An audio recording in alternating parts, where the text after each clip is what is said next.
नमस्कार प्रिय विद्यार्थियों, पीसी क्लासेज के ऑनलाइन प्लेटफॉर्म पर सभी भाई बहनों का स्वागत है। दोस्तों, आज अपनी हिंदी व्याकरण की क्लास का शीर्षक रहेगा व्याकरण का सामान्य परिचय। तो चलो विद्यार्थियों, करते हैं शुरुआत आज की क्लास की।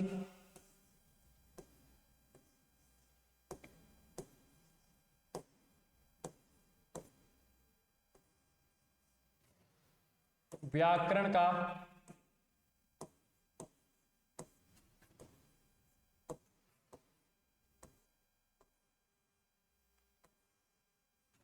सामान्य परिचय।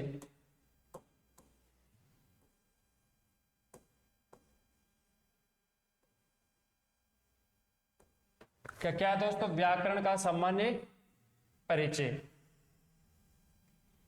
व्याकरण के सामान्य परिचय में दोस्तों अपन पढ़ेंगे कि व्याकरण शब्द बना कैसे है, इसका अर्थ क्या होता है, परिभाषा क्या होती है व्याकरण की, और हिंदी व्याकरण का सबसे पहला ग्रंथ किन्होंने लिखा, किस नाम से लिखा और कब लिखा गया। और फिर आगे चर्चा करेंगे कि ध्वनि किसे कहते हैं, वर्ण किसे कहते हैं, अक्षर किसे कहते हैं, वर्णमाला किसे कहते हैं, वाक्य, वाक्यांश, पद, शिरोरेखा आदि का भी आज अपन अध्ययन करेंगे दोस्तों। तो सबसे पहले मैं व्याकरण शब्द के बारे में चर्चा कर रहा हूं दोस्तों।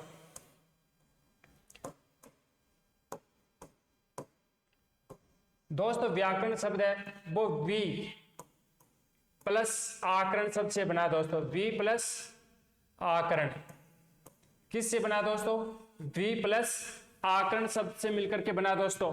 और इस शब्द में दोस्तों यण संधि है, यह भी ध्यान रखना, बहुत बार एग्जाम में पूछा गया कि व्याकरण शब्द में कौन सी संधि है। तो दोस्तों यण संधि है इस व्याकरण शब्द में। व्याकरण जो शब्द है उसमें दोस्तों यण संधि है, वी प्लस आकरण शब्द से बना है। आगे भी अपन इसका टुकड़ा कर सकते हैं, इसका आगे भी टुकड़ा कर सकते हैं, जैसे वी प्लस आ प्लस क्री प्लस अन, ऐसे भी अपन इसको आगे भी कर सकते हैं। वी प्लस आ प्लस क्री प्लस अन। अब देखो, वी और आ तो उपसर्ग हो गई, क्री धातु हो गई और अन प्रत्यय हो गया दोस्तों। अगर हम अब थोड़ा डिटेल से चलें, विस्तृत रूप से चलें, तो व्याकरण शब्द है उसका और भी टुकड़े कर सकते हैं अपन। तो दोस्तों अब जो व्याकरण शब्द वी प्लस आकरण शब्द से बना यण संधि है। अर्थ, व्याकरण शब्द का अर्थ है दोस्तों भली भांति समझना, भली भांति समझना। दोस्तों अर्थ हो गया भली भांति समझना, व्याकरण शब्द का अर्थ है वो भली भांति समझना। अब बात करते हैं परिभाषा पर। व्याकरण शब्द की परिभाषा को लेकर अपन चर्चा करेंगे दोस्तों। अब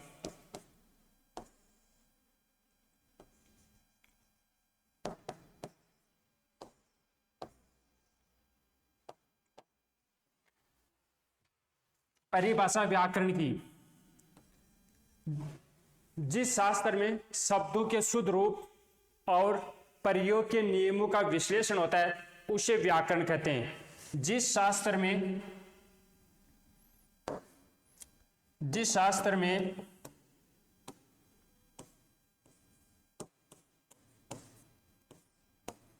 ग्रंथ भी कह सकते हैं, शास्त्र भी कह सकते हैं, जिस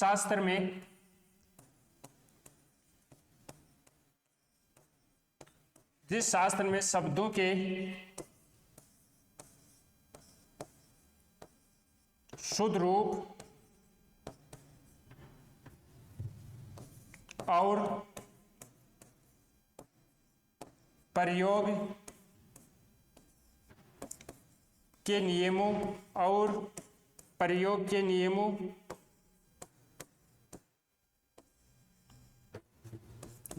का विश्लेषण होता है, और प्रयोग के नियमों का विश्लेषण होता है, और प्रयोग के नियमों का विश्लेषण होता है, उसे व्याकरण कहते हैं, उसे व्याकरण कहते हैं।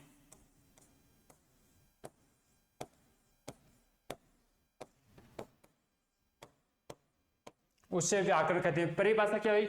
जिस शास्त्र में शब्दों के शुद्ध रूप और प्रयोग के नियमों का विश्लेषण होता है उसे व्याकरण कहते हैं। विश्लेषण शब्द दोस्तों वी प्लस श्लेषण शब्द से बना है। वी प्लस श्लेषण, वी उपसर्ग है इसमें और श्लेषण मूल शब्द है। और विश्लेषण शब्द का अर्थ हो गया मिलाना। मिलाना अर्थ होता है विश्लेषण का। वी प्लस श्लेषण से बना है दोस्तों।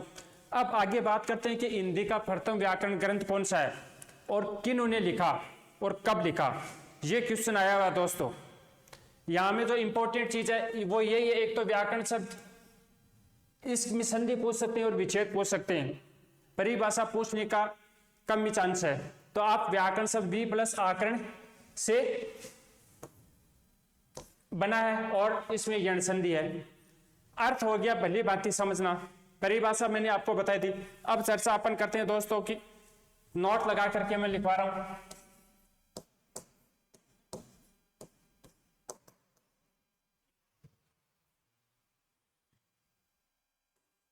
हिंदी का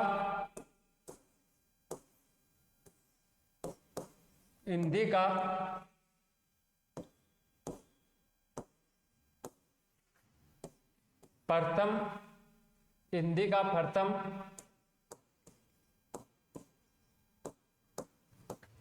व्याकरण ग्रंथ लिखने वाले विद्वान। हिंदी का प्रथम व्याकरण ग्रंथ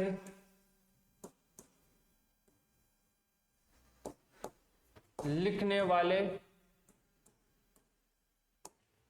विद्वान।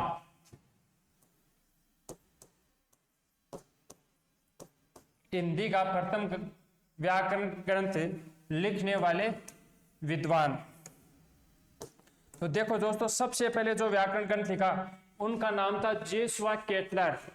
जोशुआ केटलर, और इन्होंने हिंदुस्तानी ग्रामर नाम से 1698 ईस्वी में ग्रंथ लिखा था। क्या नाम था? Joshua Ketelaar. विद्वान का क्या नाम है व्याकरण ग्रंथ लिखने वाले का? Joshua Ketelaar. Joshua Ketelaar. पुस्तक, इन्होंने जो व्याकरण की पुस्तक लिखी, पुस्तक का नाम है हिंदुस्तानी ग्रामर। हिंदुस्तानी ग्रामर नाम से लिखी। हिंदुस्तानी ग्रामर कब लिखी? 1698 ईस्वी में। यह क्वेश्चन पूछा गया था दोस्तों कि हिंदी का व्याकरण लिखने वाले प्रथम विद्वान का नाम पूछा था। तो कब पूछा था? वो यूपी में पीजीटी की एग्जाम होती है हिंदी की, उसमें पूछा था 2009 में पूछा गया है। यही प्रश्न था, हिंदी का प्रथम व्याकरण ग्रंथ लिखने वाले विद्वान। नीचे 4 ऑप्शन थे, तो उसमें सही था जोशुआ केटलर।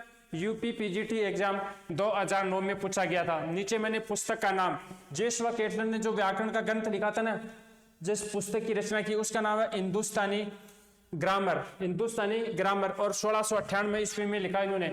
तो ये बात इंपॉर्टेंट है दोस्तों, जो मैंने नोट लगवाया ना वो वेरी वेरी इंपॉर्टेंट है, इसलिए ध्यान रखना, आगे भी एग्जाम में पूछा जा सकता है दोस्तों। अब दोस्तों अपन आगे चर्चा करते हैं। नंबर 1 पॉइंट, ध्वनि। ध्वनि किसे कहते हैं?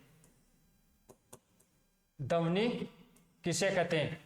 तो ध्वनि दोस्तों भाषा की वह सबसे छोटी इकाई जिसके आगे टुकड़े करना संभव न हो, उनकी मौखिक अभिव्यक्ति ध्वनि कहलाती है। मतलब भाषा की सबसे छोटी इकाई जिसके आगे टुकड़े नहीं कर सकते अपन, उनकी मौखिक अभिव्यक्ति, मौखिक मुख से उच्चारित जो ध्वनि होती है वो मौखिक कहलाती है। और अगर मौखिक ध्वनि को बोर्ड पर लिख दिया जाए, पेन से कॉपी में लिख दिया जाए कहीं, तो वो वर्ण बन जाता है। तब क्या बन जाता है? वर्ण। जब तक मुख से उच्चारित कर रहे हैं अपन, तब तक वो ध्वनि कहलाता है सब। तो देखो दोस्तों, परिभाषा में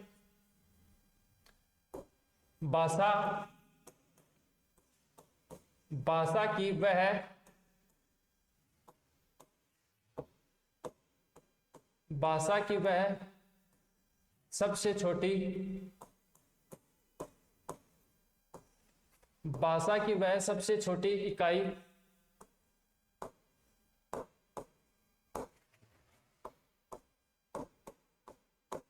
भाषा की वह सबसे छोटी इकाई जिसके आगे आगे टुकड़े करना या खंड भी कह सकते हैं, जिसके आगे टुकड़े करना, जिसके आगे टुकड़े करना संभव न हो, उनकी मौखिक अभिव्यक्ति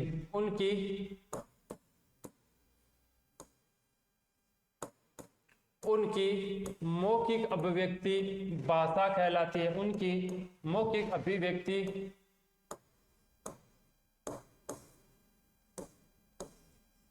उनकी मौखिक अभिव्यक्ति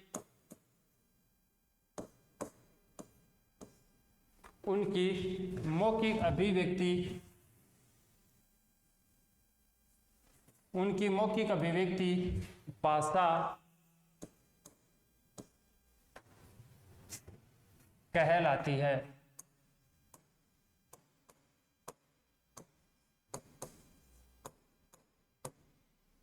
तो भाषा की वह सबसे छोटी इकाई, भाषा की वह सबसे छोटी इकाई जिसके आगे टुकड़े करना संभव न हो, उनकी मौखिक अभिव्यक्ति भाषा कहलाती है। अब जैसे दोस्तों मैंने बोला ए, आ, ई, उ, कै, च, ट, त, प, ये सारे जब मैं मुख से उच्चारित कर रहा हूं, जिन ध्वनियों को मुख से मैं उच्चारित कर रहा हूं और इनके आगे खंड नहीं किए जा सकते, तो इन्हें ध्वनि कहेंगे दोस्तों।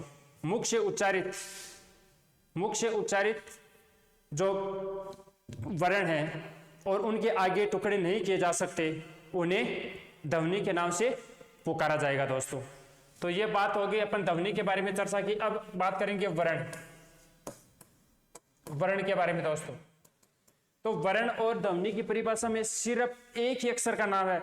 यहां पर तो मैंने मौखिक शब्द लिखा है, मौखिक, और वहां वर्ण में लिखित आएगा और वैसी की वैसी परिभाषा रहेगी दोस्तों।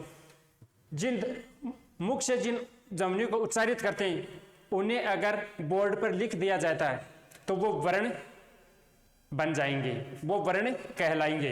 तो ये परिभाषा भाषा की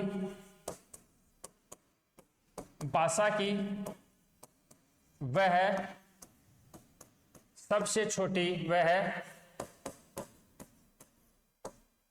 सबसे छोटी इकाई जिसके आगे टुकड़े करना, जिसके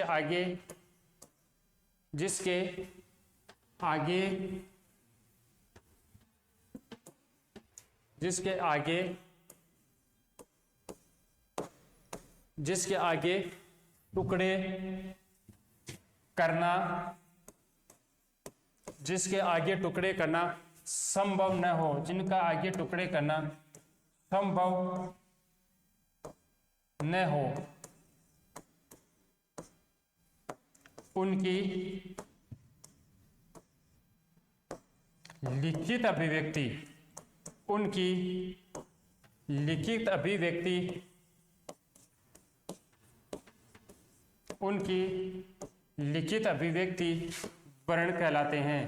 वर्ण कहलाते हैं।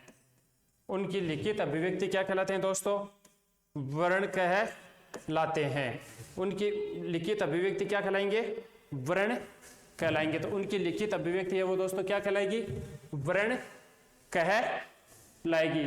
तो यहाँ पर क्या परिवर्तन हुआ इसमें? अपन में इस परिभाषा में सिर्फ मौखिक अभिव्यक्ति शब्द याद रखो, पूरी परिभाषा आपको याद ही नहीं रखनी है, और इसमें लिखित अभिव्यक्ति बस। ध्वनि की परिभाषा में क्या याद रखेंगे कि मौखिक अभिव्यक्ति, मौखिक वर्णों की मौखिक अभिव्यक्ति, और लिखित में वर्णों को लिखित अभिव्यक्ति, वर्णों को लिखित रूप दे दिया जाता है।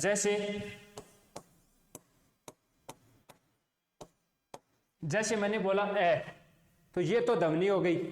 अब मैं इसको लिख दिया तो ये दोस्तों वर्ण बन गया। अब ये वर्ण ए, आ, री, औ, कै, च, ट,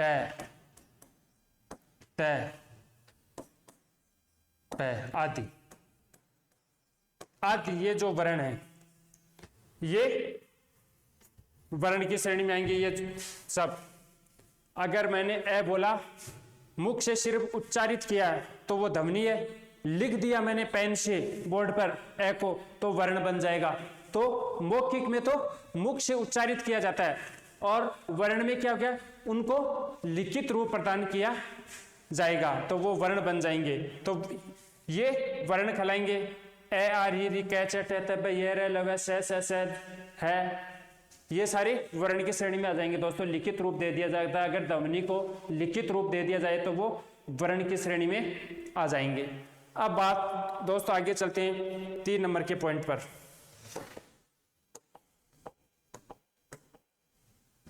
पॉइंट नंबर 3, अक्षर।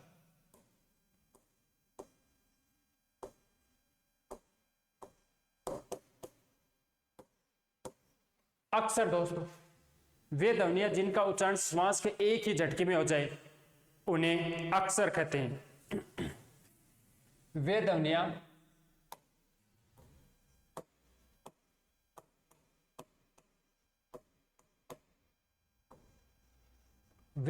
जिनका उच्चारण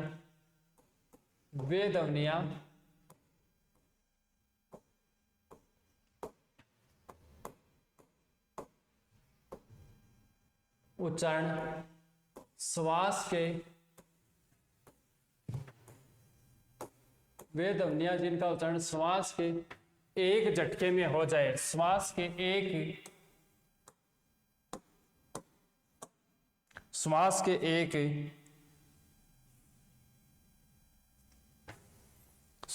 एक झटके में हो जाए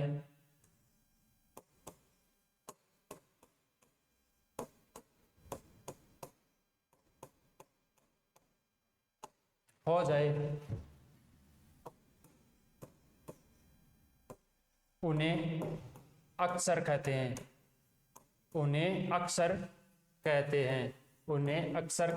हैं। श्वास के एक ही झटके में, जैसे उदाहरण देखो,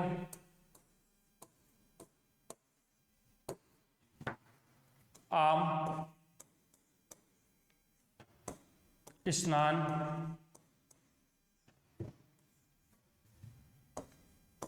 मेम, ओ,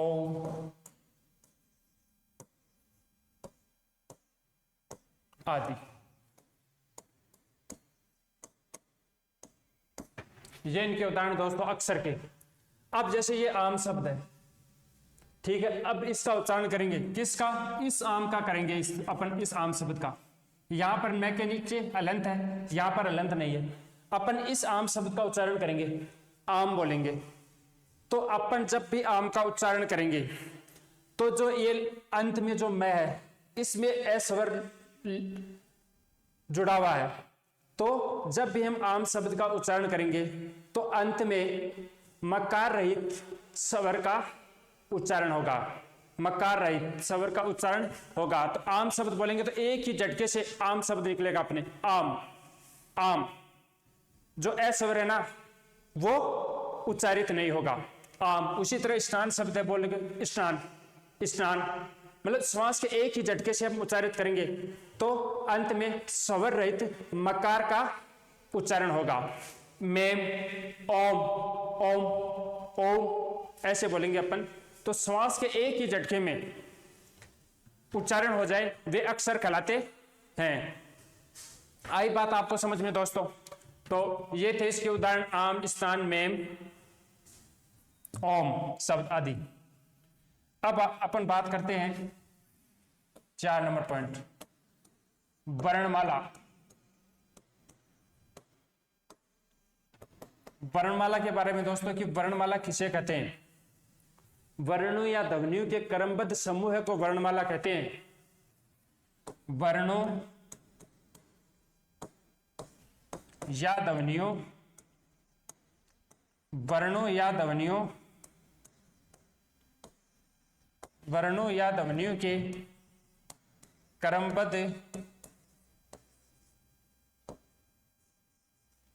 क्रमबद्ध समूह है, वर्णों या ध्वनियों के क्रमबद्ध समूह को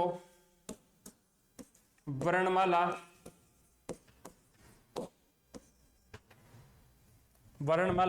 कहते हैं।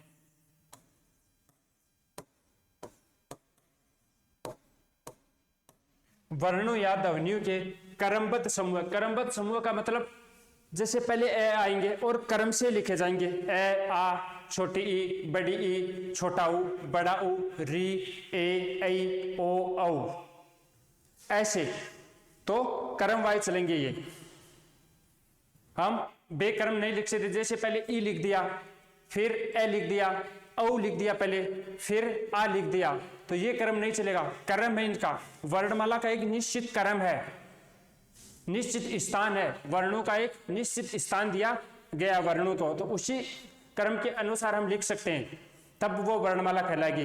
क्रमबद्ध समूह, क्रम के द्वारा निश्चित स्थान प्राप्त है वर्णों को, तो ये होगी वर्णमाला की परिभाषा दोस्तों। अब आगे चलते हैं नंबर 5।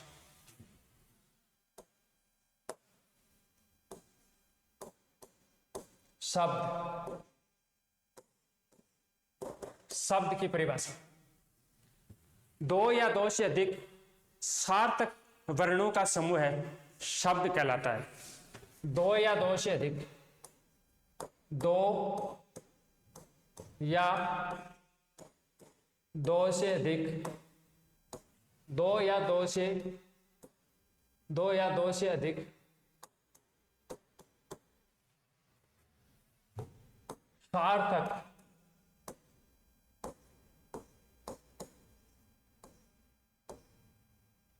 सार्थक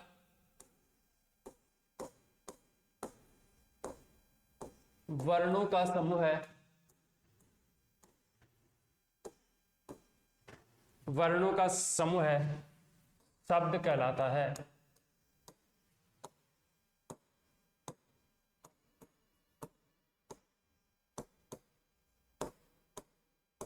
दो या दो से अधिक सार्थक वर्ण, सार्थक का मतलब हो गया कि वर्तनी की दृष्टि से शुद्ध होना चाहिए, मात्रा है ना छोटी बड़ी की वो सही होनी चाहिए, उनकी लिखने का तरीका सही होना चाहिए, उसका मतलब है सार्थक।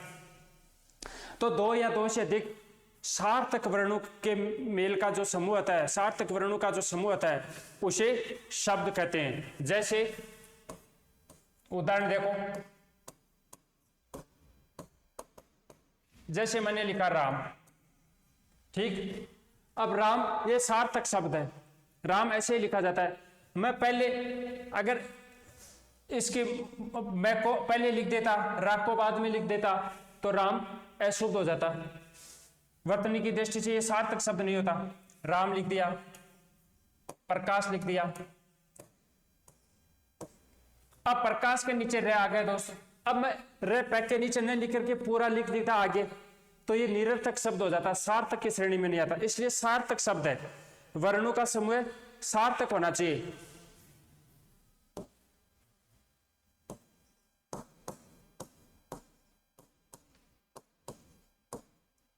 ये लिख दिया मैंने। अब इस पे क पर दो मात्राएं, क पर दो, मैं अगर एक ही मात्रा लगा देता तो ये अशुद्ध हो जाता, वर्णों की श्रेणी, शब्द की श्रेणी में नहीं आता है। इसलिए दोस्तों सार्थक होने चाहिए, उन वर्णों का जो मेल होता है वो सार्थक होना चाहिए। अब देखो एक शब्द लिखा मैंने विक्रम, जैसे ये लिख दिया विक्रम, ठीक है। अब मैं ऐसे लिख दूं तो ये सही नहीं होगा, ये निरर्थक है, निरर्थक शब्द है, ये निरर्थक वर्णों का समूह है। ये विक्रम मतलब इसमें जो वर्ण है ना वो सार्थक है, वी छोटा लिखा जाएगा, क के नीचे रहेगा और मैं पूरा होगा, तो सार्थक का मतलब वर्णों का समूह है वो सार्थक होना चाहिए। दो या दो से अधिक सार्थक वर्णों का समूह है, और अगर दो या दो से अधिक निरर्थक वर्णों का समूह हो जाए तो वो शब्द की श्रेणी में नहीं आएगा, उसे शब्द नहीं कर सकते। तो ये निरर्थक थे, ये विक्रम, ये सही है दोस्तों। ऐसा राम, प्रकाश, कौशल्या। तो जब दो या दो से अधिक सार्थक वर्णों का समूह है, इसमें दो या दो से अधिक सार्थक वर्ण है, र है, र में आ स्वर है, र व्यंजन है, आ स्वर है, फिर मैं व्यंजन है और ए स्वर है।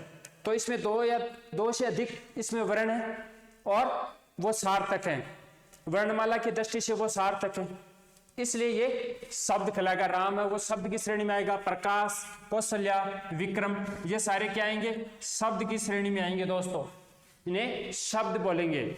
अब बात आगे आती है 6 नंबर पर, पद।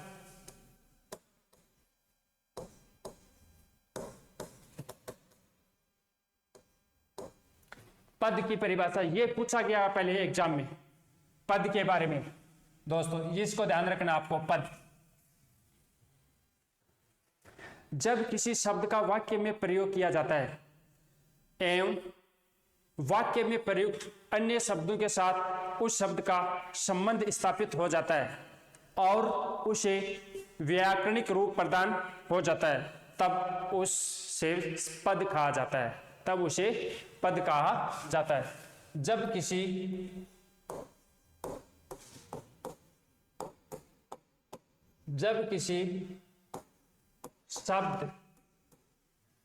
किसी शब्द का वाक्य में प्रयोग किया जाता है, वाक्य में प्रयोग किया जाता है, जब किसी शब्द का वाक्य में प्रयोग किया जाता है,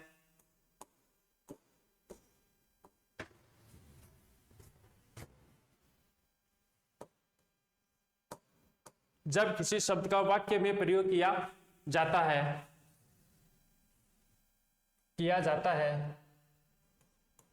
एवं वह शब्द वाक्य के अन्य शब्दों के साथ संबंध स्थापित कर लेता है, अन्य शब्दों के साथ संबंध स्थापित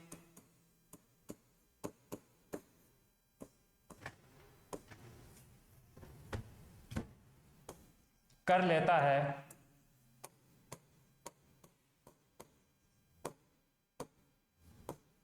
एवं उसे व्याकरणिक रूप प्रदान हो जाता है,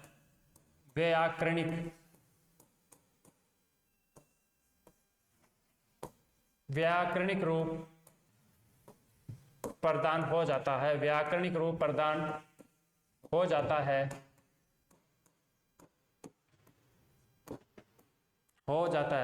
तब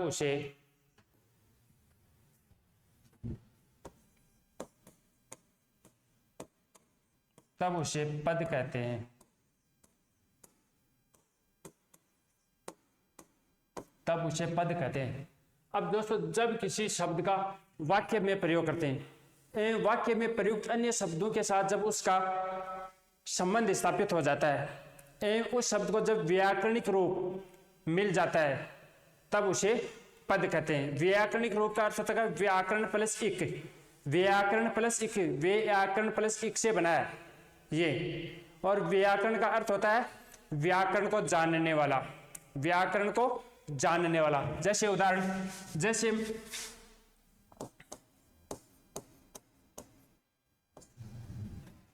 मैंने लिख दिया अखबार, ये दोस्तों क्या है आप बताओ, इसको शब्द कहूंगा या मैं पद? बताओ आप कमेंट बॉक्स में लिख करके बताओ कि ये जो अखबार शब्द लिखा है ये शब्द है या पद है।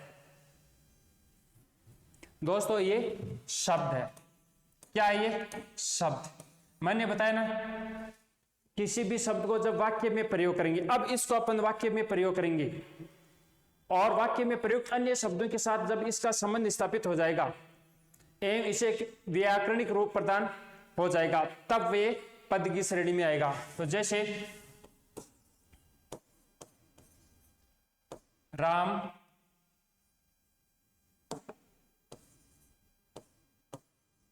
अखबार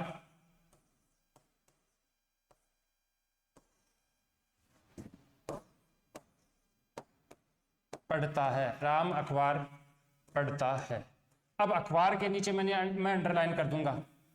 अब ये पद की श्रेणी में आ गया दोस्तों। ये है उदाहरण सही।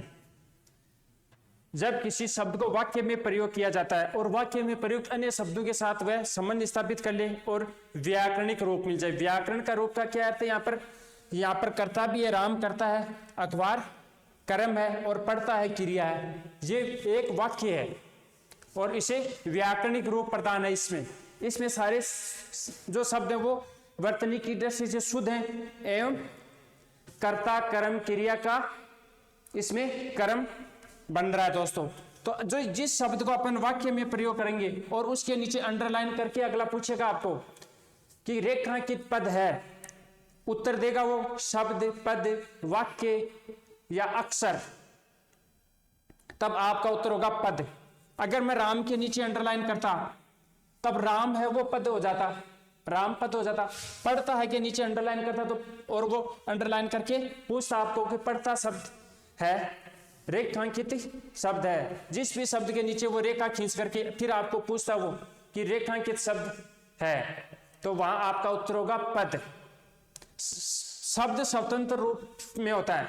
शब्द क्या, ये अखबार अकेला है, ये स्वतंत्र रूप में है, वाक्य में प्रयुक्त नहीं है। ये जब अपन शब्द को वाक्य में प्रयुक्त करेंगे और वह उसे व्याकरणिक रूप प्रदान होगा, जब उस वाक्य को वह वर्तनी की दृष्टि से शुद्ध होगा, उसमें कर्ता होगा, कर्म होगा और क्रिया होगी, और फिर वो उस शब्द के नीचे अंडरलाइन करके पूछेगा, आपको अंडरलाइन करेगा और फिर पूछेगा कि रेखांकित शब्द है, तब आपको उत्तर करना वहां पर पद, तब आपको पद करना है तो दोस्तों उत्तर। तो आई बात समझ में आपके, पद की परिभाषा और उदाहरण भी मैंने दिया है। 6 नंबर हो गए। अब नंबर 7,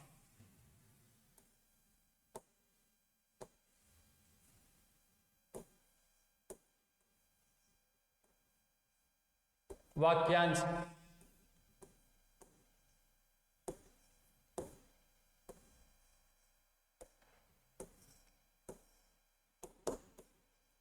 वाक्यांश। अब देखो दोस्तों, वाक्यांश किसे कहते हैं? जब दो या दो से अधिक सार्थक शब्द आपस में मिल जाते हैं परंतु पूर्ण वाक्य का रूप नहीं बन पाता है, तब उन्हें वाक्यांश कहा जाता है। जब दो या दो से अधिक सार्थक शब्द आपस में मिल जाते हैं परंतु पूर्ण वाक्य नहीं बन पाता है, उसे वाक्यांश कहेंगे दोस्तों। जब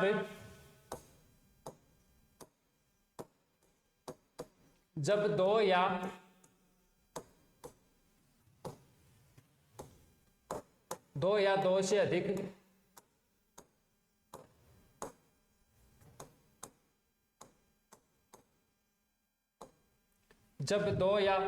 दो से अधिक सार्थक शब्द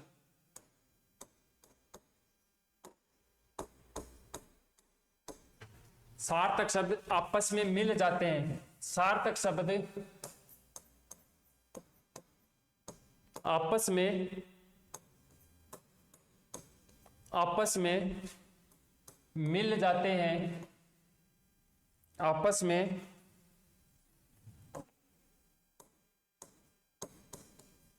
मिल जाते हैं परंतु पूर्ण वाक्य नहीं बन पाता है, परंतु पूर्ण वाक्य नहीं बन पाता है।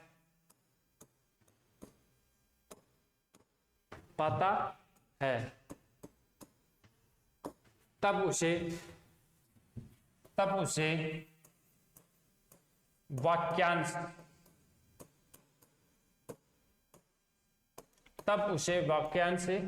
कहते हैं।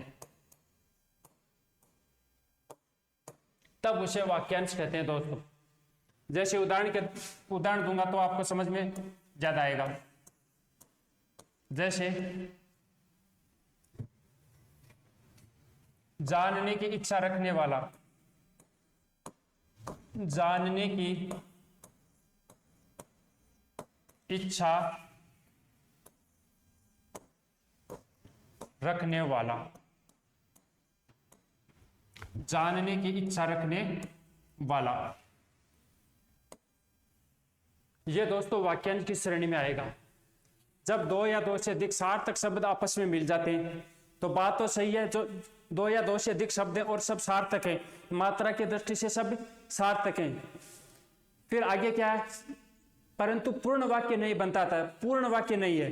पूर्ण वाक्य कब होता, जानने की इच्छा रखने वाले को जिज्ञासु कहते हैं, तब ये पूर्ण वाक्य होता और तब वाक्य की श्रेणी में आता, वाक्यांश नहीं कहते। इसलिए ये पूर्ण वाक्य नहीं बना, अधूरा वाक्य है। उत्तर इसका बाकी है। जानने की इच्छा रखने वाला क्वेश्चन किया गया है, उसमें उत्तर साथ में नहीं दिया गया है, तो दोस्तों ये वाक्यांश की श्रेणी में आएगा। दूसरा उदाहरण देखें, ईश्वर में विश्वास करने वाला, ईश्वर में विश्वास करने वाला, ईश्वर पर विश्वास करने वाला, ईश्वर पर विश्वास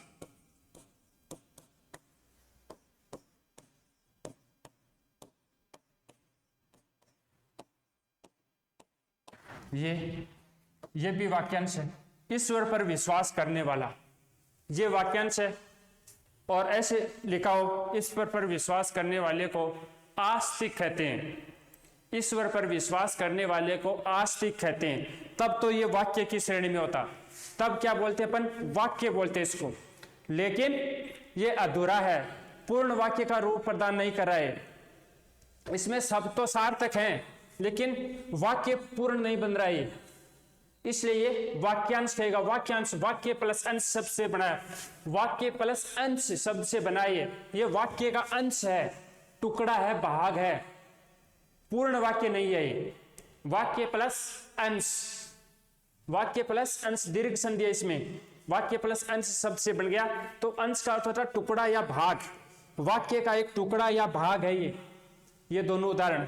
तो ये दोस्तों वाक्यांश की परिभाषा दी और मैंने उदाहरण भी दिए, आपको समझ में आएंगे।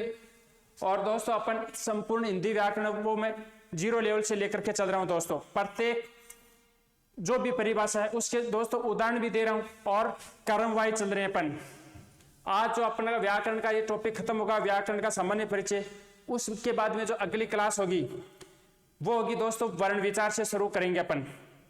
तो वर्ण विचार में अपन स्वर पढ़ेंगे पहले, फिर व्यंजन पढ़ेंगे, फिर आगे संधि, समास, उपसर्ग, प्रत्यय, ऐसे आगे बढ़ते जाएंगे दोस्तों।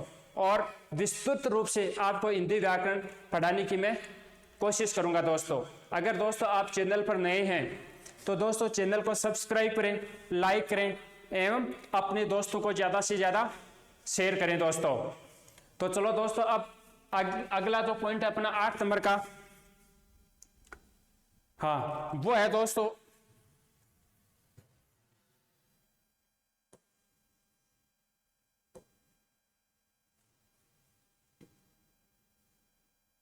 शिरोरेखा।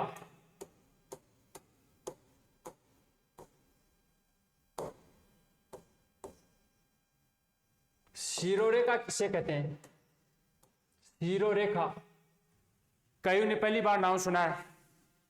तो शिरोरेखा मतलब ध्वनियों को लिपिबद्ध करते समय जब शब्द या वर्ण समूह के ऊपर जो लाइन खींची जाती है उसे शिरोरेखा कहते हैं।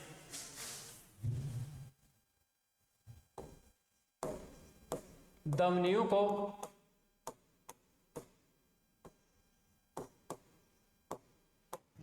को लिपिबद्ध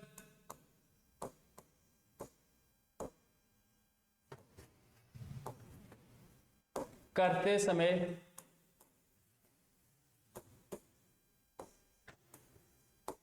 वर्ण या शब्द समूह, वर्ण कह सकते हैं या शब्द समूह भी कह सकते हैं, वर्ण या शब्द समूह या ध्वनियों को लिपिबद्ध करते समय वर्णों कह दो, वर्णों या शब्द समूह के ऊपर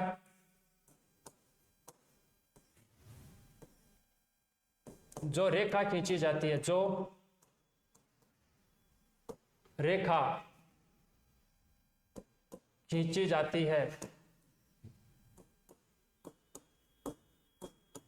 जाती है उसे शिरोरेखा कहते हैं, उसे शिरोरेखा कहते हैं। उसे क्या कहते हैं दोस्तों? शिरोरेखा कहते हैं, उसे शिरोरेखा कहते हैं।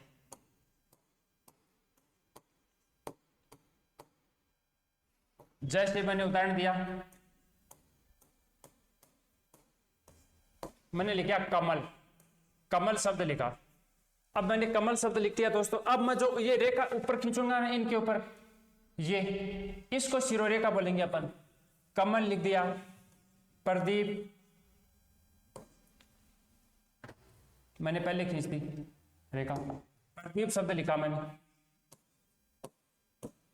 अब इसके ऊपर जो रेखा खींच रहा हूं ये है शिरोरेखा दोस्तों।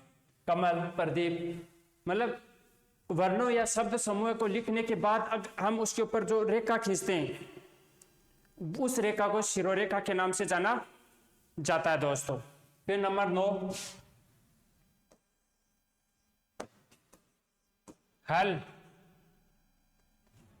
या हलंत, ये इंपॉर्टेंट है।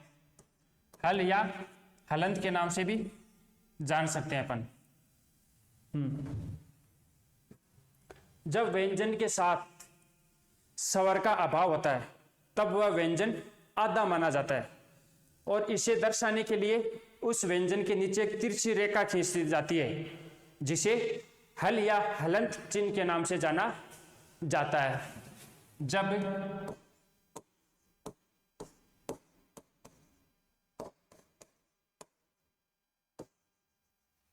जब व्यंजन के साथ स्वर का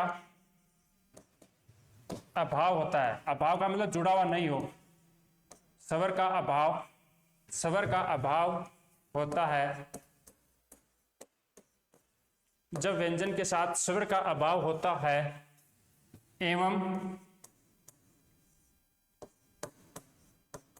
तब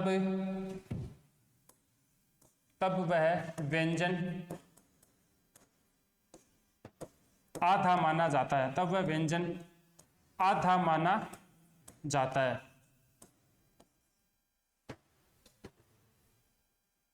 आधा माना जाता है। इसे दर्शाने के लिए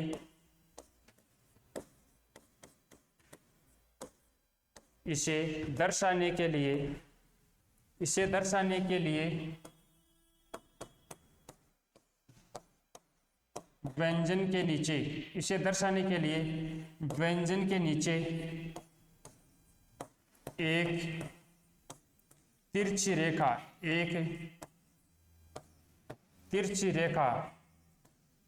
ऐसे खींच दी जाती है। व्यंजन के नीचे एक तिरछी रेखा खींच दी जाती है।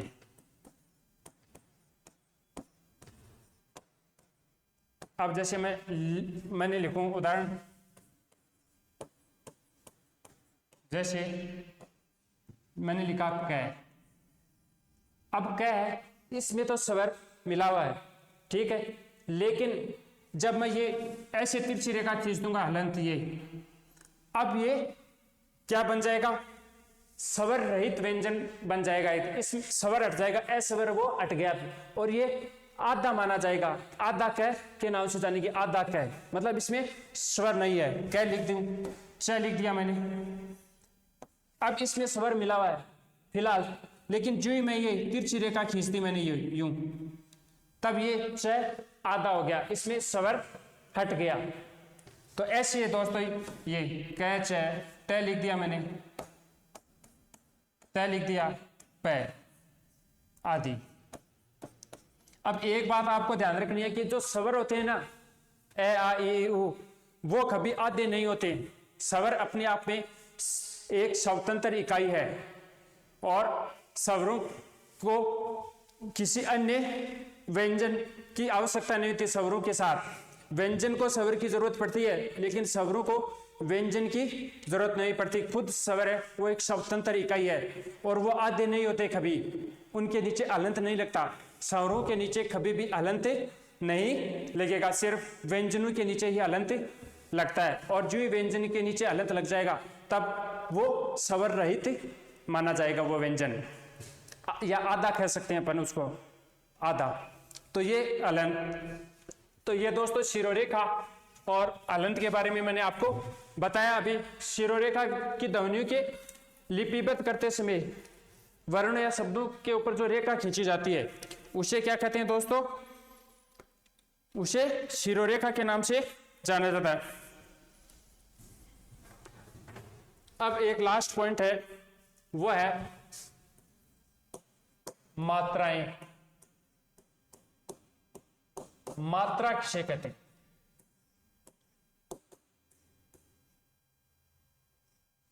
व्यंजनों के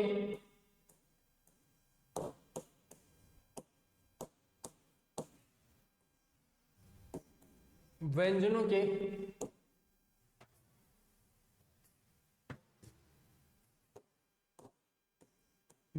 के अनेक प्रकार के उच्चारणों को, अनेक प्रकार के उच्चारणों को,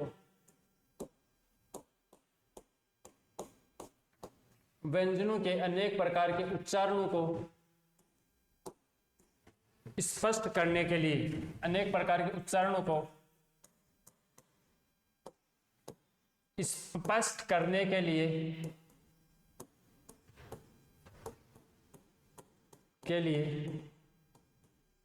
जब उनके साथ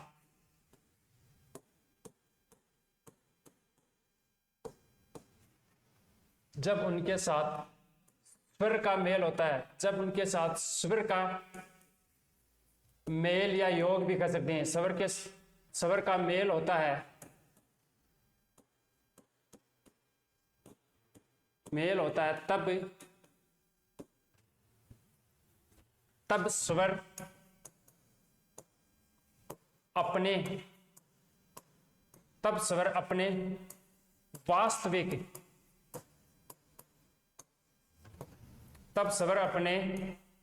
वास्तविक रूप में बदलता है। तब स्वर अपने वास्तविक रूप में बदलता है तो उसे मात्रा कहते हैं, तो उसे मात्रा कहते हैं। देखो दोस्तों कि व्यंजनों के अनेक प्रकार के उच्चारणों को, व्यंजनों के अनेक प्रकार के उच्चारणों को स्पष्ट करने के लिए उनके साथ स्वर का योग होता है। तब जब व्यंजन के साथ जब स्वर का मेल होगा तब स्वर अपने वास्तविक रूप में चेंज होगा और उस वास्तविक रूप को ही अपन मात्रा कहेंगे दोस्तों।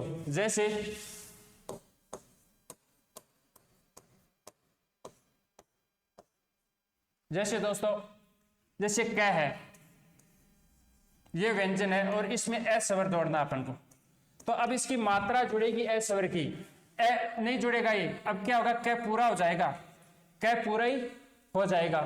अब देखो आगे क में अगर आ जोड़ना अपन को, तो आ की जो मात्रा होती है ना, एक डंडा, वो जुड़ेगा इसमें, ये है कि हलंत हट जाएगा और आ स्वर मिलेगा क में, तो मात्रा जुड़ जाएगी और हलंत पूरा हट जाएगा। तो ये है जब स्वर का वास्तविक रूप चेंज हो रहा है ना, ये स्वर है आ। अब जब वो व्यंजन के साथ जुड़ेगा तो स्वर का वास्तविक रूप है वो चेंज होगा और उसकी सिर्फ मात्रा ही लगेगी स्वर की, स्वर नहीं जुड़ेगा साथ में।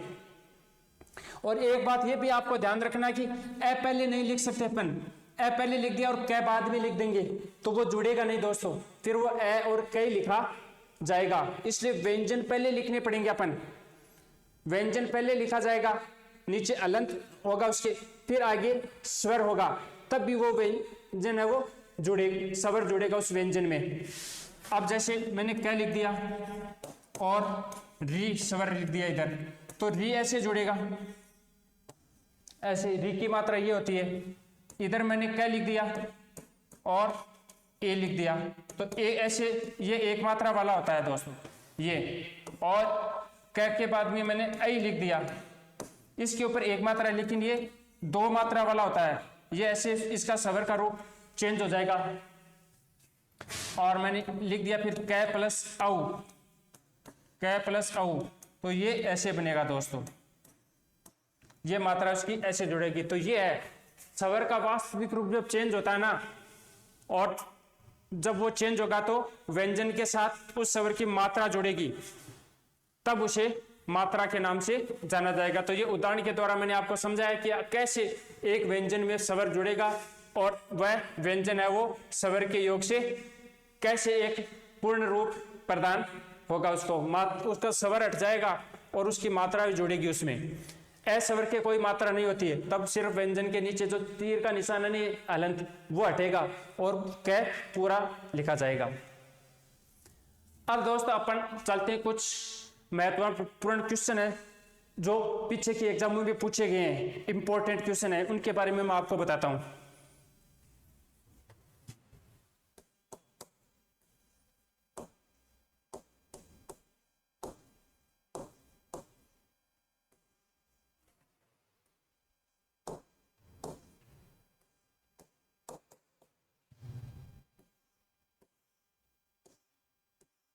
क्वेश्चन नंबर 1, भाषा की सबसे छोटी इकाई, भाषा की सबसे छोटी इकाई,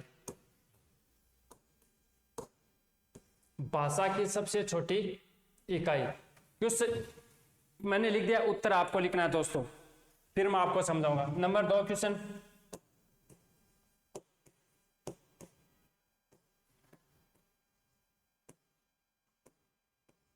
भाषा की सबसे छोटी इकाई। दूसरा है भाषा की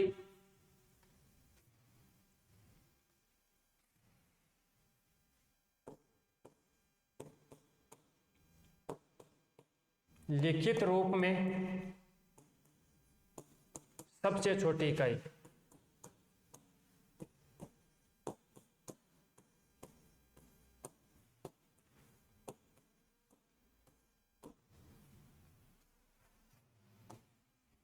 भाषा की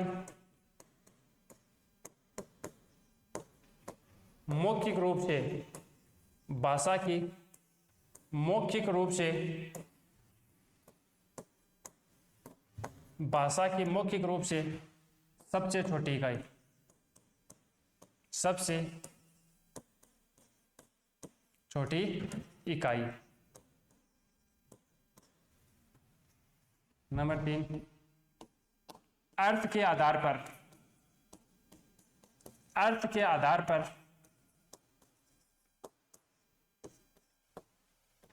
भाषा की सबसे छोटी इकाई, अर्थ के आधार पर भाषा की सबसे छोटी इकाई, अर्थ के आधार पर भाषा की सबसे छोटी इकाई।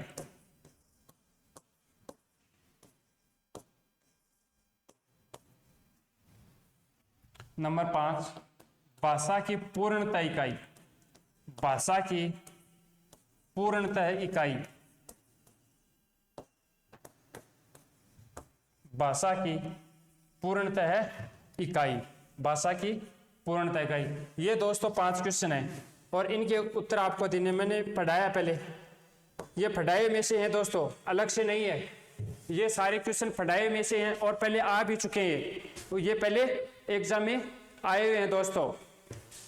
ये तो पहला जो क्वेश्चन है दोस्तों, वह भाषा की सबसे छोटी इकाई। क्या होता है भाषा की सबसे छोटी इकाई? भाषा की सबसे छोटी इकाई का दोस्तों उत्तर होगा वर्ण। अब कई लोग सोचते हैं कि ध्वनि क्यों नहीं हुआ, ध्वनि, क्योंकि ध्वनि दोस्तों मौखिक होती है, मौखिक, और वर्ण होते हैं लिखित। तो लिखित रूप होता है ना जो लिखित, वो ज्यादा सटीक होता है दोस्तों, क्योंकि मौखिक ध्वनि है, उसको अपन सार्थक नहीं मान सकते, ज्यादा उसको वैल्यू नहीं दे सकते अपन मौखिक को। जैसे मैंने ये शब्द लिख दिया तो ये आपके सामने है, लिखा हुआ शब्द है। अब मैंने कुछ मौखिक कुछ बोल दिया मुख से, और मैं थोड़ी देर बाद भी बदल भी सकता हूं कि मैंने तो बोला ही नहीं, मैंने तो बोला ही नहीं कुछ। लेकिन अगर मैंने लिख दिया तो लिखा हुआ तो सबके सामने है, इसलिए वो भाषा की सबसे छोटी इकाई है वो वर्ण होगा। और क्योंकि लिखित रूप होता है ना, वर्ण को लिखित रूप है वो वर्ण कहलाता है, ध्वनि का लिखित रूप होता है वो वर्ण कहलाता है, इसलिए भाषा की जो सबसे छोटी इकाई है ना वो वर्ण कहलाएगा। अगर मौखिक आ जाता है यहाँ पर दिया हुआ, तब तो आपको ध्वनि करना है। अगर मौखिक न तो मौखिक दिया हुआ हो न लिखित दिया हुआ हो, तब आपका उत्तर वर्ण ही होगा दोस्तों, और आपको परीक्षा में वर्ण ही करना है। फिर अब भाषा की लिखित रूप में सबसे छोटी गई, तब भी उत्तर वर्ण ही होगा आपका, तब भी क्या दोस्तों, वर्ण। अब भाषा की मौखिक रूप से सबसे छोटी इकाई, तब आपका उत्तर ध्वनि होगा। सिर्फ लिखा हुआ होना कि मौखिक रूप, तब भी आपका उत्तर ध्वनि होगा, अदरवाइज आपका उत्तर वर्ण ही होगा। यह बात ध्यान रखनी है आपको। फिर आता है अर्थ के आधार पर भाषा की सबसे छोटा इकाई, मतलब जिसका कोई अर्थ निकले, तो अर्थ तो शब्द का ही निकलेगा।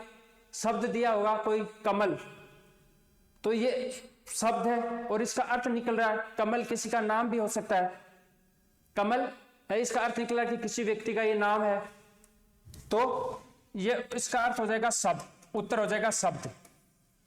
अर्थ के आधार पर भाषा की सबसे छोटी इकाई, अगर अर्थ लिखा हुआ शब्द, पहले शुरुआत में शब्द लिखो अर्थ, तब इसका उत्तर होगा कि शब्द, तब उत्तर होगा शब्द की अर्थ के आधार पर कि उस शब्द का कोई अर्थ निकलना चाहिए।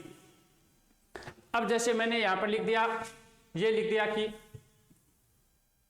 ये कह, तो ये वर्ण की श्रेणी में आएगा, कह, शब्द की श्रेणी में नहीं आएगा, क्योंकि इसका कोई अर्थ नहीं निकल रहा है, अर्थ नहीं निकल रहा है। और फिर भाषा की लिखित मैंने लिखा है तो भी वर्ण हो गया। भाषा की मौखिक रूप से सबसे छोटी इकाई, अब मैं मुख से बोलूंगा कह, तब वह ध्वनि है। लिखूंगा, कह को अगर लिख दिया तो वर्ण हो जाएगा, कह को लिखते ही क्या हो जाएगा, वर्ण। और भाषा की पूर्णतः इकाई, पूर्णतः इकाई का मतलब उसमें कर्ता हो, कर्म हो, क्रिया हो, तो वो क्या कहलाएगा, भाषा की पूर्णतः इकाई क्या होगा दोस्तों, वाक्य। क्या होगा, वाक्य। ये जो मैंने पीछे परिभाषा लिखाई है ना, उन्हीं से संबंधित क्वेश्चन पूछ रहा हूं मैं आपको, अलग से नहीं है।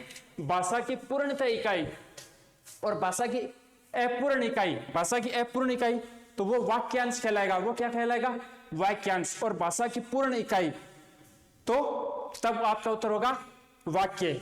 तो दोस्तों आज अपने व्याकरण का जो सामान्य परिचय पढ़ा है, उसको आपको मेरा द्वारा पढ़ाया गया जो भी चैप्टर है वो आपको समझ में आया होगा दोस्तों जरूर। और आप कमेंट बॉक्स में बता सकते हैं आप कि जो मैं पढ़ा रहा हूं वो आपको कितना समझ में आ रहा है और आप किस प्रकार पढ़ना चाहते हैं, वो भी कमेंट बॉक्स में आप लिख करके मुझे प्रेषित कर सकते हैं। आपके कमेंटों पर मैं जरूर विचार करूंगा दोस्तों। तो आज की क्लास को अपन यहीं विराम देते हैं दोस्तों।